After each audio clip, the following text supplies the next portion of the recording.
शहीद बीएसएफ जवान अखिलेश राय का पार्थिव शरीर पहुंचा शेरपुर गांव। शहीद बीएसएफ जवान अखिलेश राय के पैतृक गांव में गम का माहौल, बड़ी संख्या में जुटे लोगों ने वीर सपूत को दी अंतिम विदाई। खबर गाजीपुर से है, जहां शहीद बीएसएफ जवान अखिलेश राय का पार्थिव शरीर आज उनके पैतृक गांव शेरपुर पहुंचा। शहीद बीएसएफ जवान अखिलेश राय के पैतृक गांव में गम का माहौल है। इस दौरान बड़ी संख्या में जुटे लोगों ने वीर सपूत अखिलेश राय को नम आंखों के साथ अंतिम विदाई दी गई। इस मौके पर पूरे सैनिक सम्मान के साथ शहीद अखिलेश राय को अंतिम सलामी दी गई। छत्तीसगढ़ के कांकेर में माइंस ब्लास्ट में अखिलेश राय शहीद हुए हैं। अखिलेश राय बीएसएफ में हेड कांस्टेबल के पद पर तैनात थे। गाजीपुर के शेरपुर गांव के रहने शहीद अखिलेश राय कुछ दिन पूर्व ही छुट्टियों में अपने गांव आए हुए थे और 10 दिन पूर्व ही ड्यूटी पर वापस लौटे थे। छत्तीसगढ़ के कांकेर इलाके में पेट्रोलिंग के दौरान अखिलेश राय नक्सलियों द्वारा बिछाई गई बारूदी सुरंग में विस्फोट होने से शहीद हो गए। अखिलेश राय के बड़े भाई अंजलेश राय भी बीएसएफ में हेड कांस्टेबल के पद पर दिल्ली में तैनात था। शहीद अखिलेश राय अपने पीछे पत्नी विद्या राय, 3 बेटियों श्रुति, जागृति, कृति और एक बेटे अतुल को छोड़ गए। फिलहाल शहीद के पैतृक गांव में गम का माहौल है, जबकि लोग उनकी शहादत पर गर्व भी महसूस कर रहे हैं।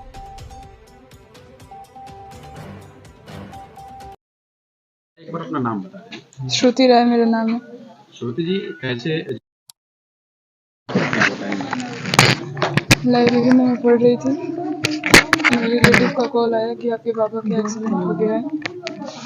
फिर मैं दौड़ी आई। घर पे मेरे को क्लियरली नहीं पता चला। मैं अपने बड़े पापा के घर गई तो मुझे पता चला कि मामला कुछ बड़ा है। उन्होंने मुझे क्लियरली नहीं बताया। यहाँ पे आने के बाद पता चला लैंडमाइन की वजह से उन्हें चोट लगी है, जिसकी वजह से उनकी मृत्यु हो गई। आखिरी बार कब बात हुई थी पापा से?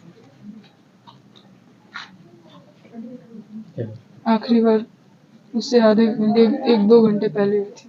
क्या बात हुई थी, क्या उन्होंने कहा? मेरे पापा ये कह रहे थे कि अच्छे से पढ़ना, जो भी करना बस मेरा नाम रोशन करना, कहीं मेरा सिर मत झुकाना।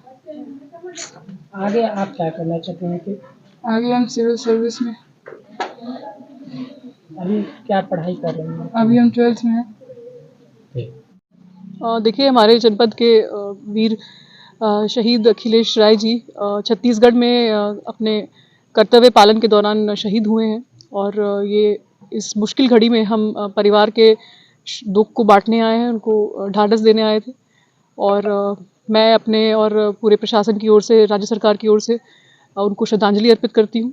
और मुख्यमंत्री जी ने कल ही घोषणा कर दी थी कि परिवार में एक सदस्य को सरकारी नौकरी दी जाएगी और 50 लाख की आर्थिक सहायता दी जाएगी और जनपद में एक रोड का नामकरण उनके नाम पे किया जाएगा। और इसके अलावा भी जो भी प्रयास और मदद परिवार को चाहिए होगी, उसके लिए हम हमेशा अवेलेबल रहेंगे। और उनके परिवार के इस मुश्किल घड़ी में उनका दुख बांटने के लिए, उनको संवेदना व्यक्त करने के लिए हम लोग यहाँ आए थे। और पूरे जनपद को उनकी शहादत पे गर्व है और बस यही प्रार्थना करूँगी कि भगवान उनको अपनी चरण में आश्रय दे।